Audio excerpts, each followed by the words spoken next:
Hello, citizens of YouTube land. Hey. It's your president and your VP. And first and foremost, we'd like to say that we're sorry that this didn't come out when we said it was going to.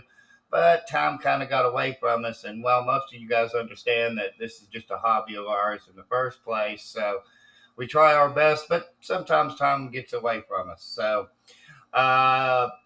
this video here is a very special video. And it's one that's going to be near and dear to our hearts because today, well, we're celebrating the careers of Jason David Frank and Kevin Conroy.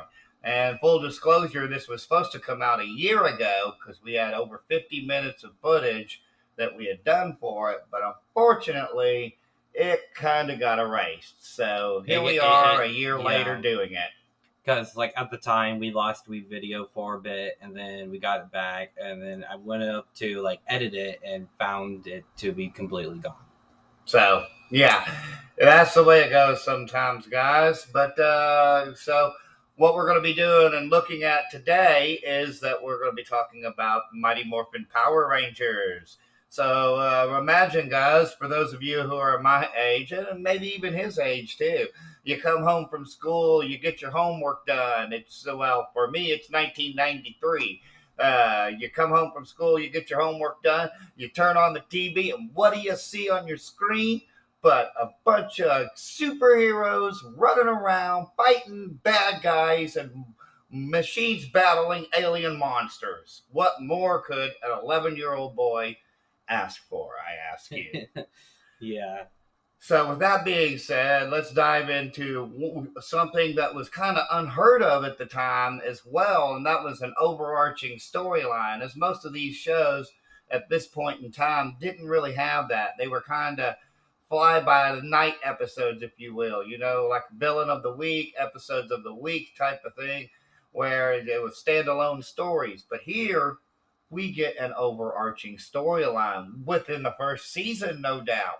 17 episodes in, we're talking about, of course, Green with Evil, which, of course, guys, if you know, that is the introduction of one Jason David Frank, which also, guys, full disclosure, he did pass away last year. We won't really get into the details why, because that's not what this channel is about. But he did pass away last year, and so all we can really say is rest in peace, Mr. Frank.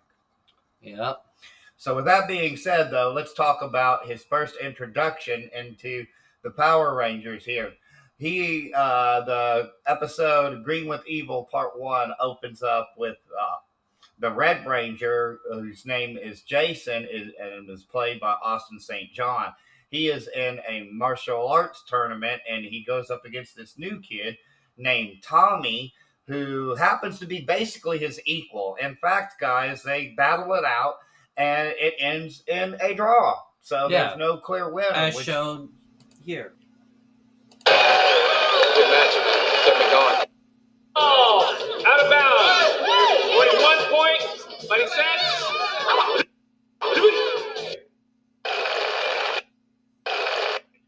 Stop here.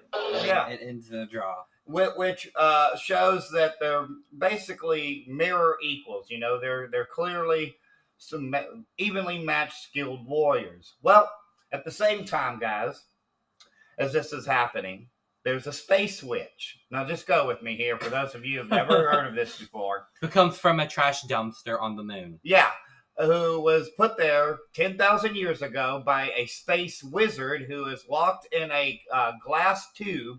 Just go with me here.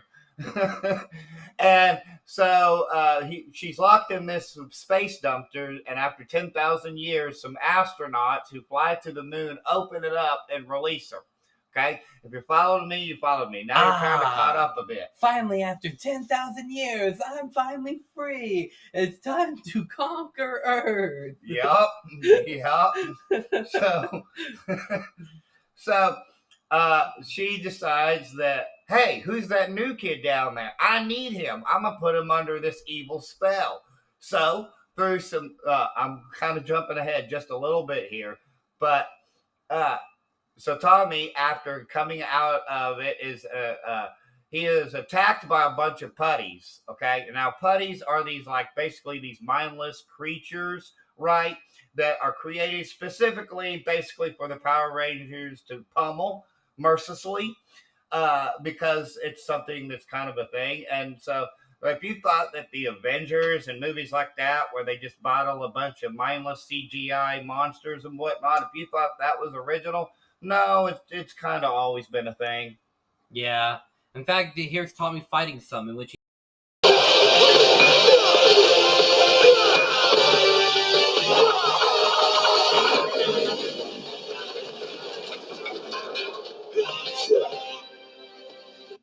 he throws a trash can lid at one of them. Yeah, and so after he proves that he can defeat them rather easily, he is. She puts this. Rita, that's her name, by the way, Rita Repulsa. She uses this magical space voodoo spell and puts him under her evil spell, and he just immediately accepts it, I guess, because he had no resistance whatsoever. Just go with this as well, that he had no willpower, that she legitimately brainwashed Tommy into becoming the evil Green Ranger. So the whole concept was that one of their own was going to destroy them. Mm-hmm. So with that, he becomes the Green Ranger, and he gets a morphin coin of his very own, and he uses it to morph, and then he goes into the command center, okay, and he just goes crazy, all right? He just lays waste to the command center, and Zordon is missing now, and they don't know what's happening, and they don't know who it is. The Power Rangers don't, and the Power Rangers also have this flying car that they made somehow using a bunch of components that they just scrapped together, but somehow it's a magical car that can fly. Just go with that as well. So it's the next episode, because it all happened basically in the first episode. So it's the next episode, and Tommy is in the green. He is totally evil at this point, and he's given this sword of darkness, right? But in order to get the sword of darkness, which is a gift that was bestowed upon Rita after her forces defeated Zordon's forces like 10,000 years ago, right before the final battle. Okay. So, I know it's absurd, guys. Just go with it. It's great though. It really is. It's a great show. So, he's got the Sword of Darkness, but in order to get the Sword of Darkness, he has to defeat the putties again. In which, guys, he does so even more easily than the first time, because now he's got the Green Ranger powers, but he had to do it without the Green Ranger powers. But I think the powers themselves enhanced his own fighting abilities. I think that's a thing. I can't really say for sure, but I think it's a thing that the morpher powers actually enhance the fighting abilities of the teenagers. So he defeats them rather easily. And guys, because we're wrestling fans, those of you who didn't know, he uses a Hurricanrana to defeat the final putty in this one to get the Sword of Darkness. It is absolutely awesome. And so, because he has this now, he fails to meet up with Kimberly, who's this girl who's the Pink Ranger, and she's played by Amy Jo Johnson.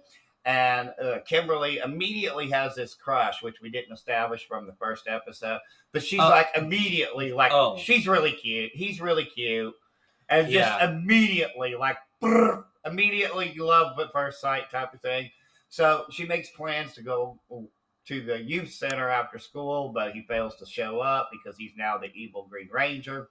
And he also fails Jason's trying to figure out who he is and whatnot. And he really wants to be able to fight this guy because of everything that's happened so far. And so he explains to Tommy that, hey, we're going to have to take a rain check on this. And Tommy's like, oh, yeah, I understand. I understand. And then he immediately zaps him with the Sword of Darkness and sends him to a space interdimension where there's this half lion, half griffin thing called Goldar. Oh, yeah, he's right here. Just right in there. Yeah. And so now Jason has to fight Goldar. and without his powers, and he's not able to call anybody, right? Right.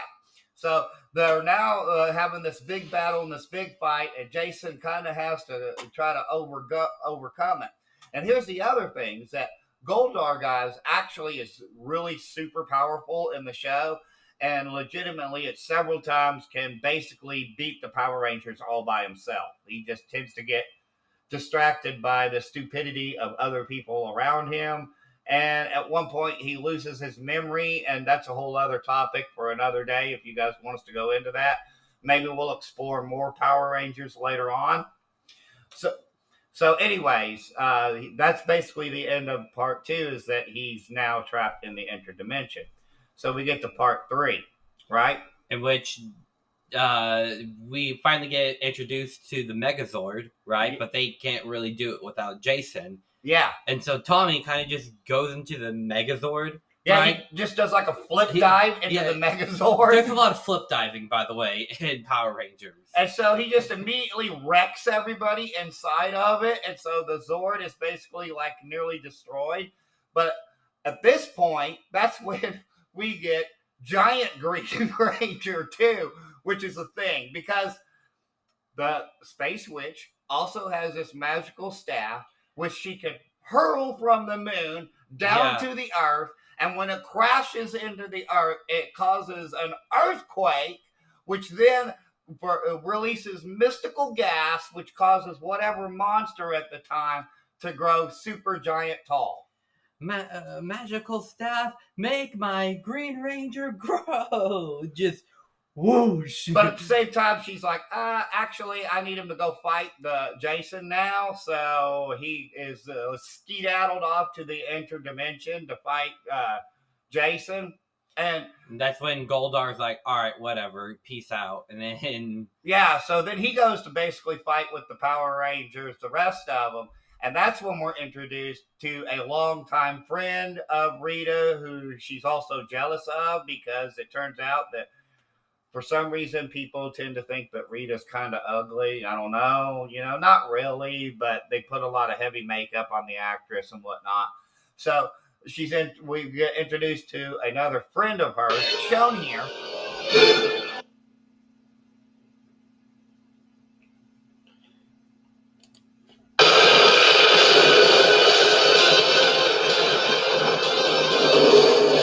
Because this is the introduction of Scorpina. In which she's birthed from a pulsating rock with scorpions on it. Yeah, and then her monster form is that she's a giant scorpion, But she, too, is another type of villain that can actually basically handle the Power Rangers all by themselves. And for the most part, guys, if you're really watching it, a lot of the times the Power Rangers basically just fall into victory, if they will, because of the stupidity of the other characters. So of the villains that they're fighting that week. So so the Green Ranger is somehow they managed to be able to get Jason out of the interdimension, and the Green Ranger fails in his mission. So as punishment, he's basically left in the interdimension, right, guys? And he starts practicing his martial arts. He is just going crazy with his martial arts the whole time, waiting for another time. He's like, another battle with the Power Rangers. Oh, we can't forget. We almost forgot the best part. The Green Ranger's evil laugh. Yes, it is great, guys. And so. He finally gets another shot. Now, by this point, the Power Rangers have kind of learned who the identity of the Green Ranger is. And they've also learned that in order to break the evil spell, they got to get the Sword of Darkness. They got to destroy the Sword of Darkness. So, but here's one of the best parts, okay? Okay, we're nearing the end of this. No, I get to talk about it. So, okay. The Power Rangers are about to have one final battle. They already know who the Green Ranger is, and that's Tommy. And then Kimberly kind of just goes to Tommy, and she's like, listen, you can break away from Rita's spell. And then he's like, listen here, Pink Ranger. Just in front of everybody, by the way. He's like, listen here, Pink Ranger. Rita is my queen, and I shall remain to her forever. Like, that's the exact tone, too. Yeah. And so... after all that happens, they're about to have one final battle with the Power Rangers. And Tommy gets his very own Zord as well. And this Zord, by the way, is known as the Dragon Zord. But it shares an uncanny resemblance to Mechagodzilla from the Godzilla franchise. Like, I crap you not. It does. Like, here's Mechagodzilla, and now here's the Dragon Zord. Right. And here's the thing about the Dragon Zord, too, guys. The Green Ranger also has this dagger that he plays like a flute that makes trumpet sounds that causes the Dragon Zord to rise up from the bottom of the ocean, and he starts writing things online. Yeah, here's a clip of the mighty Dragon Sword. Now my Green Ranger shall have a sword which he can use to crush those Power Rangers. At last their destruction will be complete.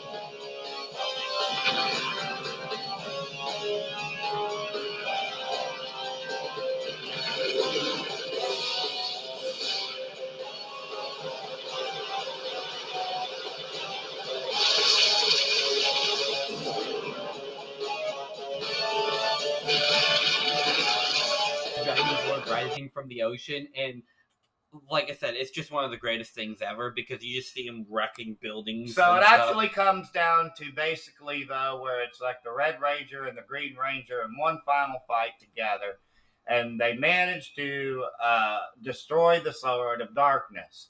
And so he immediately reverts back into just basically a human, but he's still the Green Ranger. So they're like, Tommy, join us. And he's like, oh man, my head, I can't believe what I did. And, oh, you were just under this evil spell. Come join us and be with us and fight the fight. And so he's like, okay. So they join. And then we get one final shot of Dragon Zord in battle mode. And it's awesome, guys. And that is the end of the Green with Evil storyline. And Zordon's finally, after 10,000 years, the prophecy is fulfilled. A prophecy, mind you, that was never mentioned before. The Green Ranger is finally one of us. Yeah, a prophecy, like I said, that was never mentioned before. That's what makes it even better. So, guys, that was Green with Evil, and that was Power Rangers in a nutshell. And what can we say? Jason David Frank, even at that time, was fantastic in the role. He did amazing with the Power Rangers character. The Green Ranger, White Ranger, whatever you want to call him, he is considered, Tommy, the character is considered the most heroic of all the Power Rangers and had been in pretty much more Power Ranger media than anybody else and had really embraced the role over the years. Jason had. And what can we say? He was an accomplished martial artist. He was an incredible actor for what he did. A lot of people would have found it very cheesy, but he embraced it and realized that he was a role model for kids worldwide. And what more can you say other than for us and to us, he will always and truly remain a hero. Mm-hmm. So with that being said, guys, take it away, VP, because it's now time to talk.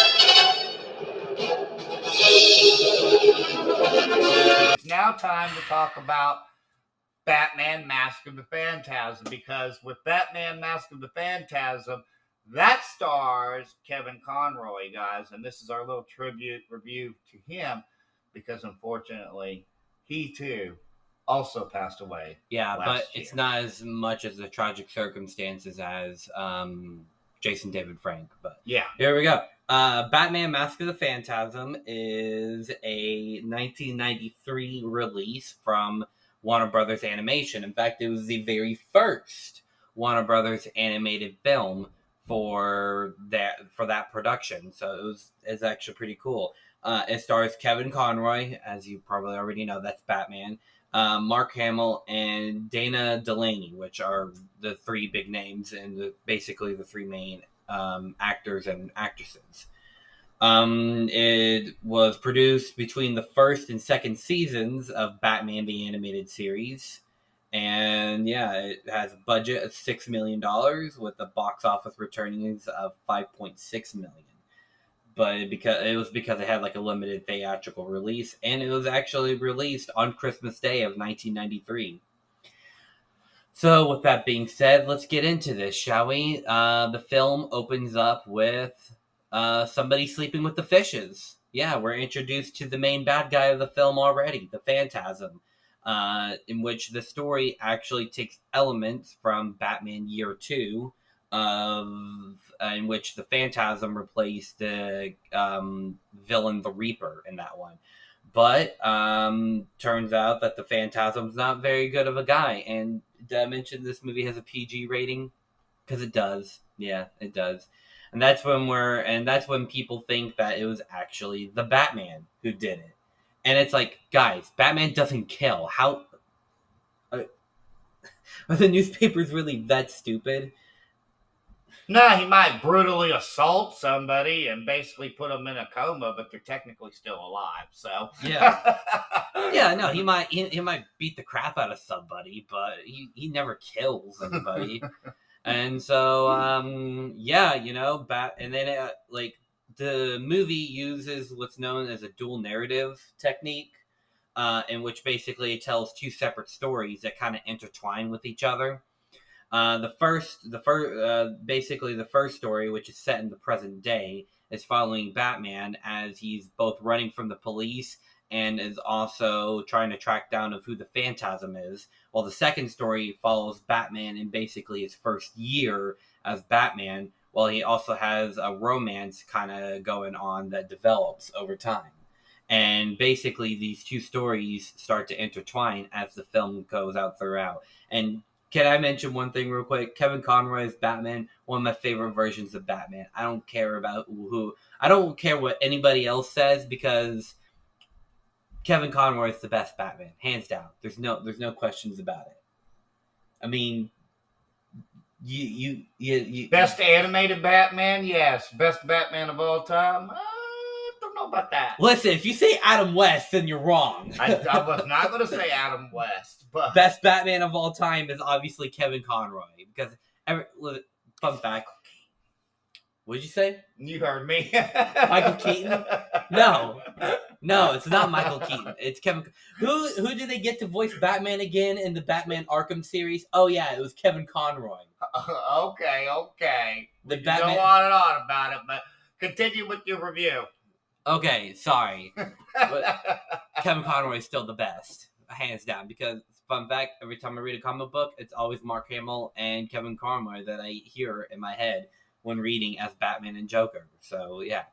Batman, he's developing this identity, and he makes a promise to his parents that he basically wouldn't feel happiness, and that he will still go on to fight crime to get revenge on who shot them. Which, a little bit of a side note, guys, in the comics they've retconned it to be the Joker that killed Batman's parents, but originally it was just a random thug who killed Batman's parents. So I don't know, honestly. It was weird.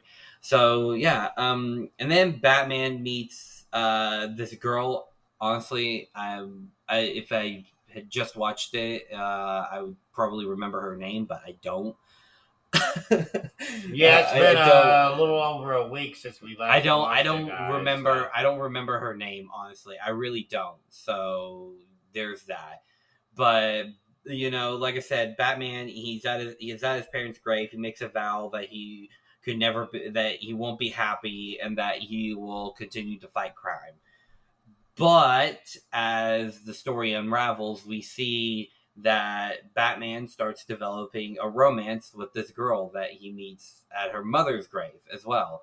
And her father happens to be in cahoots with some mobsters. Yeah. and he happens to be in cahoots with some mobsters, in which one of them is a very famous Batman mobster villain, Salvatore, in which he's also killed, but this time he's killed by the Joker. Yeah, the Joker makes him sleep with the fishes because basically in the first story that's being told still, the Phantasm strikes again against another Batman against another mobster called Carmine Falcone, and basically they get slept with the fishes, and so Salvatore, who wants protection, goes to the Joker, and it seems like that they kind of have a past with each other, and that is very important, by the way, that this character, that Salvatore and Joker, has a past with each other, because we see in the second story, which is told, by the way, we see in the past that there's this random mobster, like, thug character, right, who kind of, like, cat whistles at Batman's girlfriend, basically. Turns out that when Batman, and then in the present, Batman, like, draws a picture. Basically, he's like, no, it can't be. And he sees that it's the Joker. He's like, oh my gosh, the Phantasm's going to go after the Joker. And then we see that the Phantasm was actually Batman's ex-girlfriend. When I first watched this, by the way, I did not see that coming. Did you, Dan? Well, maybe in 1993 I didn't. I watched it the second time. It's like, oh, yep, okay. And then even just the other day, we were like, yep, okay. So keep going. Yeah. So basically now it's a big climactic showdown between Batman's new girlfriend, by the way, because they rekindled their romance. Batman's girlfriend, the Joker, and Batman. And it then turns out that basically the Joker implanted explosives under the Gotham's World Fair and was planning on detonating it and getting it out of there. But Batman stops him by jumping onto his jetpack, by the way, because the Joker had a jetpack. Just go with it, by the way. The Joker had a jetpack and planned on going away with that. The Batman jumps onto him and starts beating the crap out of him, by the way. And the Joker is like, you realize there's 20 miles of tunnels underneath the Gotham's World Fair, right? And I've planned explosives in all of it. And he's like, you're going to kill us both. And he's like, I'll do whatever it takes. And he's like, I don't care anymore. It's like, wow. And so he continues to beat him down. And then we see the Joker and the Phantasm. We see in one final shot, the Joker and the Phantasm both kind of like disappear in mist. And the place explodes. And then Batman's like, I couldn't save her, Alfred. And then Alfred's like, maybe she didn't want to be saved. And then we see later that she's alive.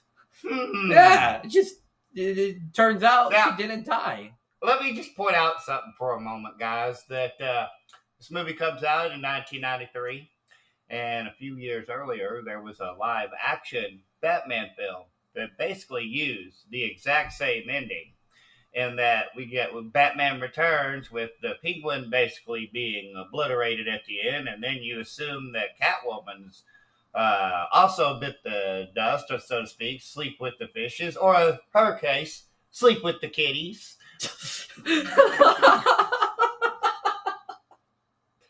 Except there's a cat at the end of it where you're led to believe that Catwoman is left alive, similar to the ending that we get here. So I'm not saying that they specifically copied that ending, but perhaps they were indeed inspired by it. Yeah. But so yeah, guys, that was Batman: Mask of the Phantasm. Final rating from me, 4.5 out of 5. What say you? Oh, it gets a 5 out of 5. It's fair enough. Now, of course, guys, as always, and we forgot to do this with the other one, but we'll segue out because it is a double review here. So, as always, if you have seen Batman: Mask of the Phantasm and you believe that it is the worst Batman animated film of all time, then clearly you have not seen... Oh, gosh. Hold up, I'm trying to think of one. I know this is a bit of a cop-out, but I'd say the first third of The Killing Joke. All right, we'll go with that. But of course, as always, guys, just remember, we're just two idiots with a webcam. Our opinions do not matter, except they actually do, because we have a YouTube show, except they actually don't. So, with all that being said, guys, stay tuned, because coming up next on the channel is indeed the annual 12 Days of Christmas-a-thon, where this year we're kind of focusing on variations of A Christmas Carol. So, and stay tuned, because on Christmas Day there will definitely be a full-on live review of a specific movie and for a specific person. So stay tuned for that. Yeah. But enjoy that. We don't want to give it away right now. It's going to be a great one. But So with that being said, guys, there's only one thing left to say, and that, of course, is peace and love from Denny and Son. Bye.